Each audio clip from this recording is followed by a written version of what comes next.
Welcome to Module 3, Dopamine, Nicotine, and Your Brain. I'm really excited for this module because I think this is fundamental information about how your brain works. It's going to serve you far beyond the scope of vaping.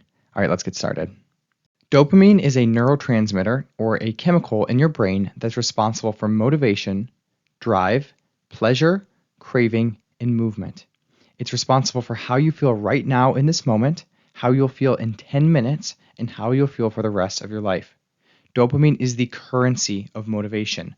It determines your level of desire and what determines your willingness to take effortful action. Dopamine is also the primary chemical being abused that's responsible for addiction. Your brain releases dopamine to motivate you to do things it thinks will keep you alive. Think of dopamine as the link between taking an action and the desire to do it again. So on a side note, when I first began studying psychology and coaching, I was very interested to find out what motivates people. And when it comes to the neurochemistry of your brain, dopamine is absolutely the neurotransmitter responsible for motivation. So it's very important to understand that when you are using something that's using a lot of dopamine, it's going to alter your natural motivational state to do other things. In order to quit vaping, you have to understand how dopamine works because the abuse of the dopamine system is what leads to addiction to begin with. So to start off, dopamine is made in the adrenal glands and it's stored in your brain and body, and it's released as motivation to pursue something your brain thinks will keep you alive. Okay? So that means that substances like vaping, alcohol, sugar themselves don't actually contain dopamine, but rather they encourage the release of it. The second thing you should understand is that dopamine is released to drive action. Remember, it's a motivational neurotransmitter. Next, dopamine is a finite but renewable resource. This means that at any given point in time, you only have so much dopamine to use, okay? So I want you to think of it like this. Imagine you're holding a glass of water and you take a big swig out of it. You put it back on the table. What's going to happen? The water level will be lower because you only started with so much water in the glass. And dopamine will renew itself, but it takes time, okay? So at any given point in time, it's a finite but renewable resource. Now, why is this important? Because dopamine works on a pleasure and pain scale. That means that the lower your level of baseline dopamine, the worse you will feel. So when you are constantly using something that uses a lot of dopamine, like nicotine, right, vaping, it means that your baseline, your reserve amount of dopamine will actually be lower. So in terms of how dopamine works, it feels good to go pursue something, and then after you always have a drop. Okay? That means that there's always a cost to pleasure with the dopamine system. And then just to give you an example, a high dopamine state, when your dopamine is at a healthy level, you'll feel energized, alert, happy, just in an overall good mood. And a low dopamine state is going to feel tired, lazy, lethargic, down, unmotivated. Remember that dopamine is a finite but renewable resource. That means at any given one point of time, you only have so much dopamine to use. This is also known as the current supply of dopamine or your baseline level of dopamine. Also remember that dopamine works on a pain-pleasure scale. So once you experience one, either pain or pleasure, your body reverts back to giving you the other experience. This is called homeostasis. Every time that you engage in a behavior that releases dopamine, you get a spike above your normal baseline level. This is what the feel-good feeling is when you hit your vape. If you didn't get dopamine from vaping, then you would have no problem at all quitting. So in essence, it's not the nicotine you're after, but rather the spike in dopamine that it creates. Let's take a look at what happens after that feel-good spike occurs. So after your dopamine levels spike above baseline, what comes up must next come down, okay? So here's the big lesson that most people miss with dopamine. Because your body only has so much to release at any given point of time, remember that's your baseline level, then the remaining dopamine after a spike must return to a lower amount than before. This is called homeostasis, which means that your body has a natural tendency to maintain a stable equilibrium between two interdependent elements, okay? In other words, if I have a glass of water and I take a drink from it, when I put it back on the table, the water level will be at a lower amount. Think of this as the pleasure and pain. The spike feels good, and then once it drops below the normal baseline, it feels not so good. Remember that dopamine is finite but renewable. That means that as long as you give yourself ample time, your dopamine levels will naturally rebalance to their normal baseline amounts. But as you continue to spike your dopamine levels with dopamine-heavy substances like nicotine that you're using consistently, you will inevitably lower your normal baseline dopamine level until eventually even the thing you're spiking it with stops having that feel-good effect. This means that you will hit a point with addiction where you are no longer using it to feel good, but you're just trying to get yourself to feel normal again. In the next module, we're going to talk more about addiction, but this is a really good time to introduce it. Neuroscientist Andrew Huberman defines addiction as the progressive narrowing of things that bring you pleasure. The reason is because addiction literally lowers your baseline levels of dopamine over time. When you have less dopamine than you're supposed to, you will feel like crap, your overall quality of life will be lower, you will have motivation and procrastination issues, you're more sensitive to pain and less sensitive to pleasure, so that's really bad double-edged sword. And the only thing that your brain starts to care about is the substance that's created the dopamine deficit to begin with. So I want you to look at this picture. Here's how it normally goes with your dopamine. You spike it, it goes up, and then obviously it goes back down because that's how dopamine works. What comes up has to come down. And then if you give yourself enough time, you're going to ratchet yourself up back to normal levels of dopamine. That's how your brain is designed to be working. But because you're hitting your vape all the time and you're officially in addiction, you don't give your brain enough time to respond by rebuilding its dopamine levels. So what happens is you're at this low point, you vape again, spike, don't give yourself time, spike, don't give yourself time, spike, and eventually you're actually at a lower baseline than before. And as you can see, this is really important. You're actually in pain now. You're not in pleasure. So this is really important to see because all addictions hit a point where the addict is no longer using the addiction to feel good, but rather using it just to try and feel quote unquote normal again. And the reason is because you're at a lower baseline. So you're actually, as you get more addicted to something, in pain, and you're using that substance just to try to get yourself up to pleasure, which doesn't really work in the long run, especially with something you're using that releases dopamine very heavily like vaping and that you're using constantly like vaping. So I want to take a minute and go over this chart with you. I think this is very interesting to look at. So keep in mind that you don't vape because of the nicotine. You vape for the dopamine spikes that nicotine creates, okay? So you don't vape for vape juice, you don't vape for nicotine, you don't vape for the like of vaping, you vape because it releases dopamine and it feels good, okay? That's again why it's so addictive. So I want you to take a look at this chart. This is the average level of dopamine spike above baseline for different substances. Now please be mindful that this is objective based on different variables, but this is the averages, so it's cool to look at. So nicotine releases 2.5 times above baseline dopamine, whereas things like amphetamines release 10 times as much. So this is important because if you've ever taken an amphetamine like Adderall, you'll know that you get into a really good mood and then afterwards you have a come down. Remember how dopamine works. You go up and then you have to come down. That's like an extreme level that a lot of people have experienced. Well, the same thing's happening all day, every day when you're vaping. You're having that spike, you're going back down. And again, if you're addicted, that means you're not giving yourself sufficient time to restore your levels of dopamine before you use it again. So you're eventually going to be in the in the pain side as opposed to the pleasure side. All right, so now that you have a good understanding of dopamine, I want to return to the craving guide that I showed you earlier, okay? So here's what happens. Remember that when you have a craving, it goes like this. There's a vape trigger that's external. You have a thought about that trigger. That thought creates an emotion or a craving. That craving or emotion drives you into action to hit your vape, okay? And then you reinforce the addiction. So here's what's so interesting.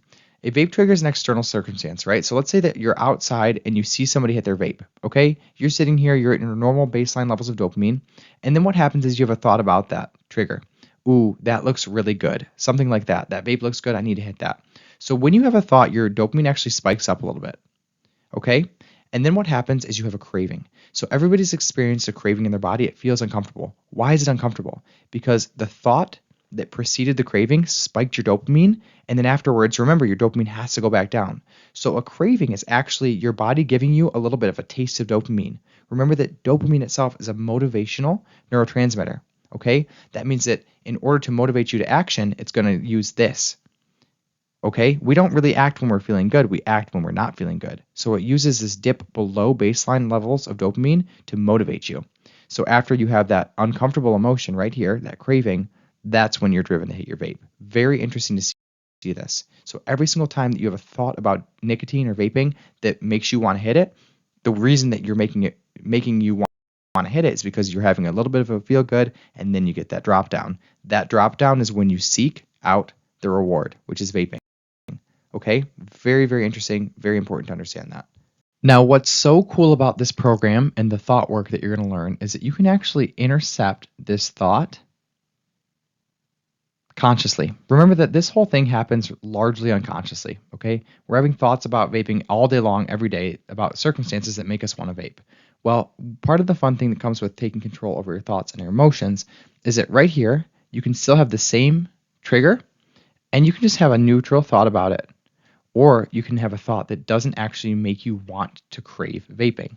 So if this happens, let's say that you have the same trigger, you see somebody vaping in the parking lot, and you have a thought that that absolutely isn't going to make me feel good. It's creating a lot more problems in my life than it's solving. Okay? So you're actually going to have a negative. It's going to feel bad, and you will not be motivated to seek that out. You'll just be motivated not to hit your vape. Or you could have a thought like, that isn't what I need right now, and you won't have that little spike. So if you manage the thought, then you can actually manage if your brain's going to release dopamine or not. It's very important because part of getting through cravings and urges is being able to sit with the uncomfortable emotions. But sometimes we can just mitigate the uncomfortable emotion by just not creating it at all with our thoughts. Okay? Really cool thing to see. Really cool to understand that. Right, so now we're going to talk a little bit about nicotine. Okay? So here's a fun fact for you. 1/8 to 1/4 of human beings on Earth are consuming nicotine daily to get to their dopamine. Okay? As you may know, the main ingredient in vapes that makes them so addictive and hard to quit is called nicotine. Nicotine is a naturally occurring stimulant, which means that it increases your brain activity and excites the central nervous system. That can be found in tomatoes, eggplants, peppers, teas, and tobacco plants. Okay? Although nicotine doesn't exist in other sources, it's most commonly associated with tobacco plant, where the concentration is much higher than other foods like potatoes and tomatoes.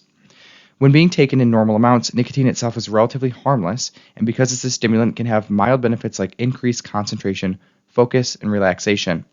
However, modern addictive nicotine devices like vapes are much more addictive than they used to be, and often the mild benefits one would get from using nicotine are far outshadowed by the consequences that come with drug addiction.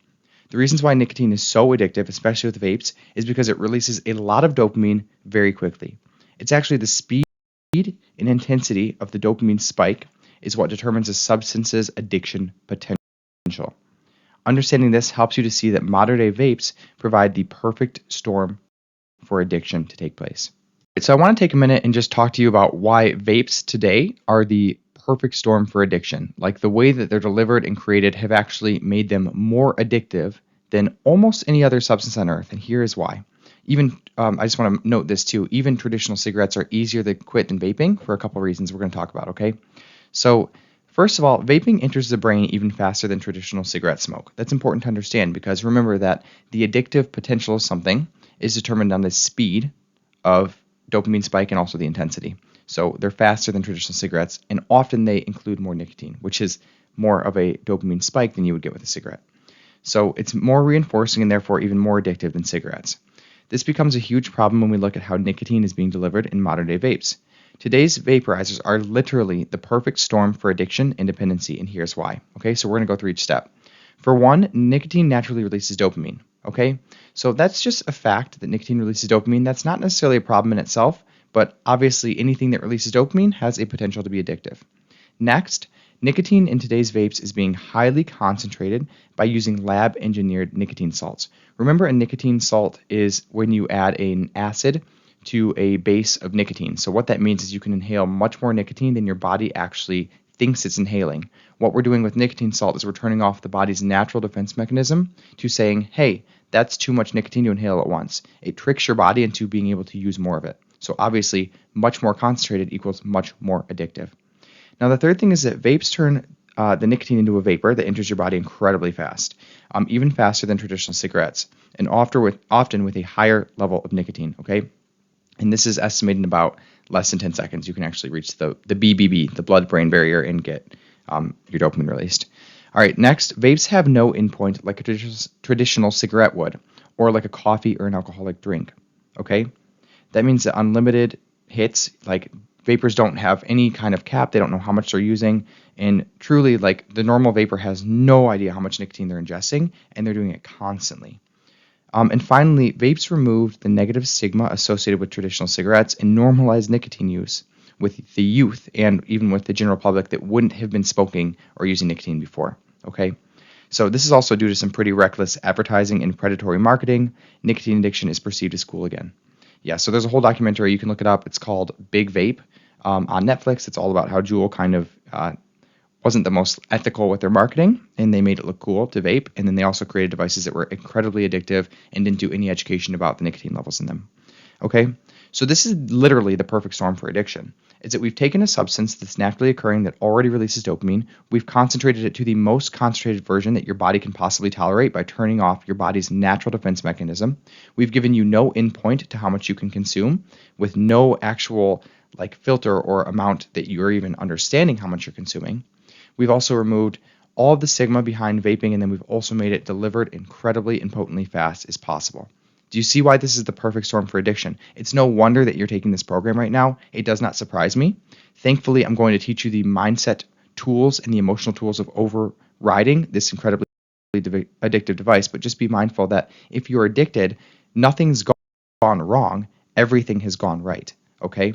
Very important to see that. All right, and then I put a quote on the screen that says, "It was never about quitting smoking. It was always about creating vapors." And this is something that's important to understand. The big tobacco and even companies like Juul have been hiding behind the idea that they were going to create a safer cigarette, right? Well, a lot of people misinterpret that idea that the whole point was smoking cessation. That was not the point of the vaping industry. The vaping industry was to make it more acceptable to be addicted to nicotine and also to create products that were potentially more safe so that people could be addicted to nicotine for their entire lives. So the belief system behind the vaping industry is not let's create people who are going to quit. It's let's make people addicted for life and make it a little bit less harmful so that they won't die as fast and we can pretty much milk them for a lifetime. Okay? So it makes sense that people who specifically vape are more likely to abuse nicotine, which leads to a whole host of negative symptoms like reduced blood flow, increased anxiety and stress, and the long list of physical and mental problems that come with addiction. This kind of dopamine reinforced addiction simply cannot be matched by things that would normally release a normal amount of dopamine, like achieving goals, pursuing relationships, and exercising. Neuroscientist Andrew Huberman says, working down from the top of the head to the bottom of the feet, we can say that smoking, vaping, dipping, and snuffing negatively impact every organ, tissue system, and cell in the body by virtue of the fact that they all damage the endothelial cells, which deliver blood and all the nutrients to the cells and the tissues in the body. Even setting aside the negative impact on endocrine, on hormone factors, it's very, very clear that smoking, vaping, dipping, and snuffing are among the worst things we can do for our health. They are among the leading cause of preventable death and debilitating life conditions. End quote. Okay? And then just to finalize this too, I'm not making this program to scare you with the health effects, but I think you should be educated about them.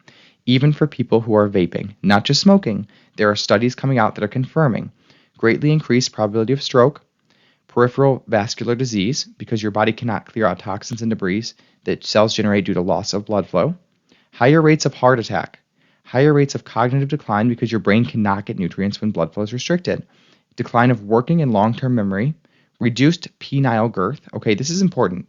Because blood flow is reduced to your extremities when you use stimulants all the time, your penis is not getting the nutrients it needs and the blood flow it needs. That actually means that over time, your penis will shrink.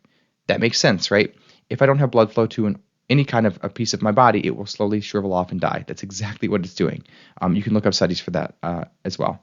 And then finally, it also leads to sexual dysfunction.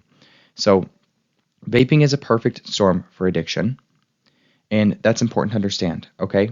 The way that we overcome addiction is we learn how to put our brain in charge. That's what we need to do. And that comes in terms of managing our thoughts in our head and our emotions. So in the next video, we're going to introduce your brain, and I'm going to teach you what you need to understand to overcome addiction. It's going to be simple, it's going to be clear, it's going to be effective. Let's go. All right, so welcome to your brain. I love this topic. This topic is going to give you so much insight and control over things that you've never had control over, okay? So take this part seriously. I've made it extremely simple, extremely clear, extremely actionable, and I'm going to give you just what you need to know to quit vaping. I've studied psychology for a long time, and I've studied a lot about the brain. It gets very confusing very quickly. I think that a lot of people in the academic world make it a little bit more confusing than it needs to be in order to act on it, okay? So in order to quit vaping, you have to understand a little bit about how your brain works. Learning about the brain gets really confusing really fast. However, when it comes to quitting vaping for good, you don't need to learn anything more I'm about to teach you, okay? Your brain can be divided into two simple parts, and that's all you have to understand. The animal brain is one of them. The next part is the human brain. When it comes to quitting vaping, you can separate the brain into two very simple parts, okay? The first part is called your human brain. Now, the human brain is what separates us from other animals like cats and dogs. It's also known as the prefrontal cortex. It's the part of your brain that's found right behind your forehead. The human brain is what gives us the capacity to think abstractly, and it also lets us override other parts of our brain. Other animals don't have this function, okay? Now, the next part of your brain is called the animal brain, and there's a few parts of it that we're just going to clump into one name, the animal brain, to keep it simple. That part of your brain is the oldest part of your brain, and it is also shared with other animals like cats, dogs, and lizards, okay? So I want to put a little note here, and you can see this with the asterisk. The entire point of this program is to learn how to put your human brain in charge, and you do that with a skill called metacognition. Metacognition pretty much is just a fancy word for you get to think about your own thoughts. Other animals can't do that. We can. That's why we're human. So we're going to learn how to override the animal brain with the human brain. We're also going to learn how to override our unconditional responses to emotions, okay? So if we can learn how to manage our thoughts and to develop new habits around our emotions, we will stop being addicted to nicotine. All right, let's look at the animal brain. All right, so now we're going to take a quick look at your animal brain, okay? The animal brain has two parts. The first one's called the lizard brain, also known as the brainstem and the cerebellum, and that's responsible for fight or flight and autopilot, or going unconscious. Now, the next part's called the mammalian brain, also known as the limbic system. That's responsible for things like habits, emotions, and memories. In terms of keeping things as simple as possible for quitting vaping, okay, you can group these two brains together and just call them the animal brain. Your animal brain is the oldest part of your brain, and it shares characteristics with other animals, hence giving it its name. Think of your animal brain kind of like the brain of another mammal, like a dog or a cat. It's responsible for primitive drives like food, hunger, sex, and maintaining territory, and it's really good at saving energy by remembering and making your habits automatic and go unconscious. If you've ever found yourself mindlessly driving, walking, or hitting your vape, that's the animal brain in action. So now we're going to look at your animal brain. So your animal brain really only has one function, and that is to keep you alive long enough to perpetuate and reproduce the human species. Your animal brain is really good at doing this. It functions primarily with one system called the motivational triad, which consists of three parts. The motivational triad is to seek pleasure, avoid pain, and conserve energy. In order to seek pleasure, your animal brain uses the dopamine reward circuit, talked about before, to motivate you to seek things out it thinks it will keep you alive. These things include food, shelter, sex, and community, also known as a tribe. When it comes to avoiding pain, your animal brain uses both physical and emotional pain to keep you away from anything that might hurt you. Don't get rejected from the tribe. Don't touch hot fire. Now, when it comes to conserving energy, that just means that your brain is designed not to use any unnecessary caloric expenditure. Pretty much it means you're going to be really, really lazy until you absolutely need to expend calories. So let's look at the motivational triad, okay? To understand the motivational triad is to understand the foundational system that is built into every single living organism on Earth. It's Mother Nature's most efficient tool in her toolbox, and it's the reason why we're all here today. Your animal brain wants you to seek out pleasures like food and sex. It wants you to avoid doing things like touching hot stoves or walking off of cliff edges, and it wants you to take as little effort as possible in order to save energy for emergencies. If you want to take a good look at the animal brain in action, you can look at how a dog behaves that has been domesticated with no concerns for food or shelter. It will typically eat as much as it can get. It will rest as often as possible and avoid doing anything that will make its owner angry or upset with it.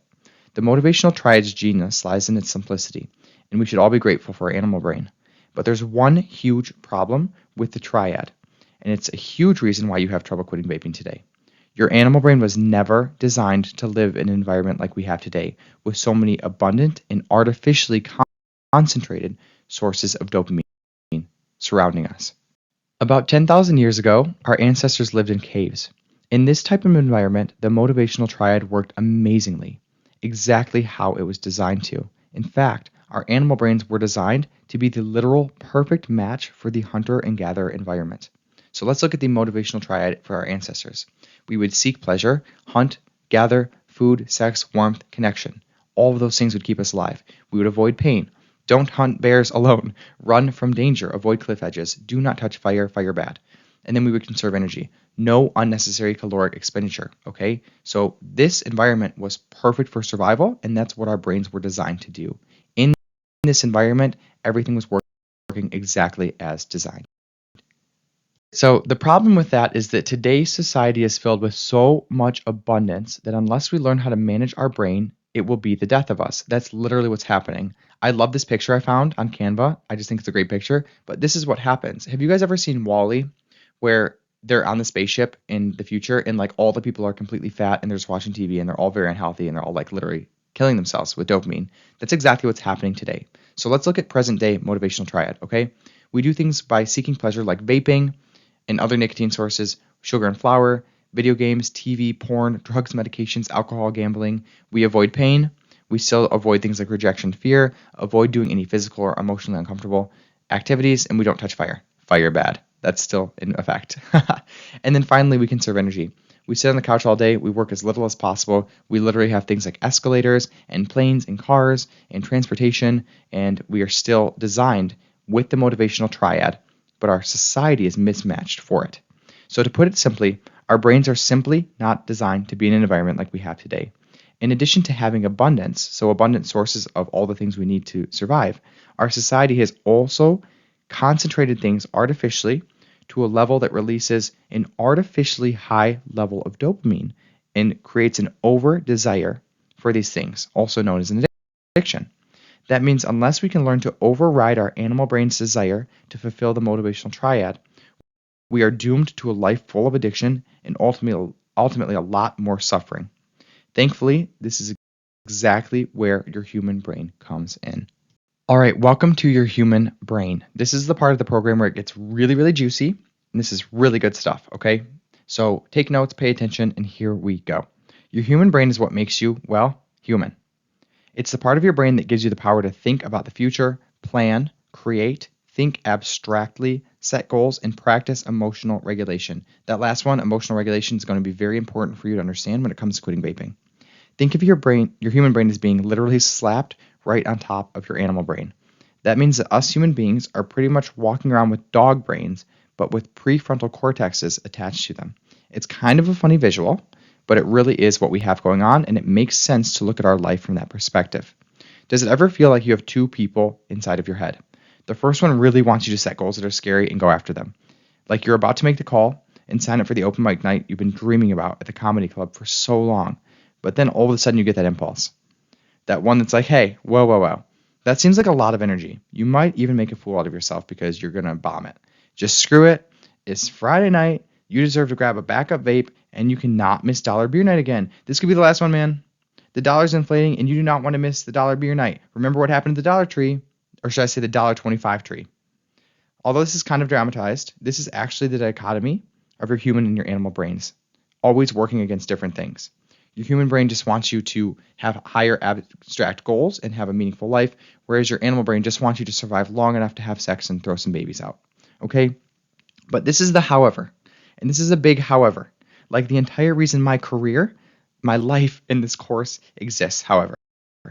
Your human brain has one very special superpower that can stop your animal brain and nicotine addiction dead in its tracks. Your human brain or prefrontal cortex can actually override the animal brain and break out of the motivational triad that all other organisms are stuck acting out. That means that we as humans have the capacity to literally take control of our thoughts, our emotions, and our actions so we can create any life that we decide we want, even if it goes against our animal brain's evolutionary desire to seek pleasure, avoid pain, and conserve energy. By the way, this is the main thesis of any self-help or personal development book you will ever read, so be mindful about what you learn in this program, because in addition to quitting vaping, you can use it to improve other areas of your life as well.